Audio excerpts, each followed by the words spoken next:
Hi, so this is my report on the school board meeting. The district that I chose was Kern High School District. The location is EOC Administrative Building, Kern High School District, 5801 Sundell Avenue here in Bakersfield, California. The approximate number of students is 42,000 and the grade level served is 9 through 12. The name of the board president is Cynthia Bakeman and the number of elected members is 5. They meet every month on the first Monday, and the types of business the board addressed that evening was a report on Kern High School District student attendance and a report on EduCare and Kern High School District Health and Wellness Center. I am going to go into detail about that. So beginning with the attendance report, I noted that school started 3 days early this year. There was a full week off for Thanksgiving and no classes. There was no classes the Monday after Easter.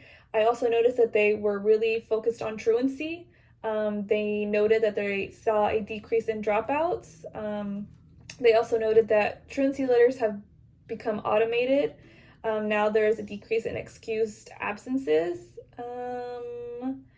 Also, if a student has missed class, they are now using daily phone calls, sending out attendance letters, teacher contacts, Canvas Synergy, and Parent View are now getting notifications sent through. And under their student outreach statistics, they noticed that 80% of students said they were motivated to graduate, and 77% of students said someone at school had helped them out. I also thought it was interesting that 1% of attendance is the equivalent to $5 million. And then moving on to the report on EduCare and Kern High School District Health and Wellness Center. Their goal of the center is to provide quality medical services to employees with no out-of-pocket expenses. EduCare is administered by Everside Care. Patients don't have copay or deductible cost. Overall, they are well accepted and given great feedback by its users, but their biggest challenge is an increase in utilization. So moving on to describing the general format and atmosphere of the meeting. The public forum was the general format, and going down the agenda list afterwards. The forum was very emotional and passionate. Many, if not most, were livid and frustrated with the board. The board seemed very cold yet professional. The public completely changed the atmosphere of the meeting with their different complaints, backgrounds, and opinions. I think it's great to have a public forum, and we'll love to see a follow-up to many of these stories. Important/interesting agenda items include the racial slurs being used by a Centennial teacher. In February, a security put his full body weight on a student to stop a fight. A Black teacher who is also a BSU advisor named Kai Jackson was given a non-reelect based on regulatory behavior and inconsistent valuations. She's now on paid administrative leave without reasoning. Police are trying to arrest students for peaceful protest, and there is also this new program named Narcan. It's training on drugs on campus for students with addiction or overdose incidents. This was something interesting to me because I heard that there was an incident of a student being close to overdosing at the school that I graduated from.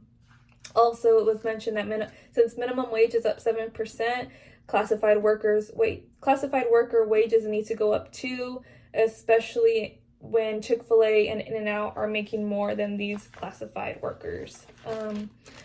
My general impressions of this forum it made me very hesitant to contract with this district. When I enroll into the credential program, it seems like there's an overwhelmingly large amount of parents who are unhappy with the board. What will this mean for me when I become an employee for the district? While many of these stories are all on the same side, there is still a missing perspective. Regardless of this, I was not expecting to hear their stories about a security injuring a student, nor was I expecting to hear a student using such a dangerous drug on a school campus I graduated from. With this being said, the book we read for this class doesn't speak on how teachers should respond to delicate situations like this. We're living in a period where no opinions can be taken with a grain of salt, or in other words, masses of groups of people won't give you the benefit of the doubt on an opinion you may have. This makes me nervous because what if an incident like this occurs on my campus? A student asks me about it and I keep quiet. My silence speaks words to students. This student wants to know if I support or go against their thoughts. Our culture today makes me too nervous to even express my opinions, yet none of my EDTE courses have guided me on that topic. Ultimately, watching this forum has heightened my doubts about becoming a public school teacher. And I think those are all the points hit. I will link the agenda on this Canvas report.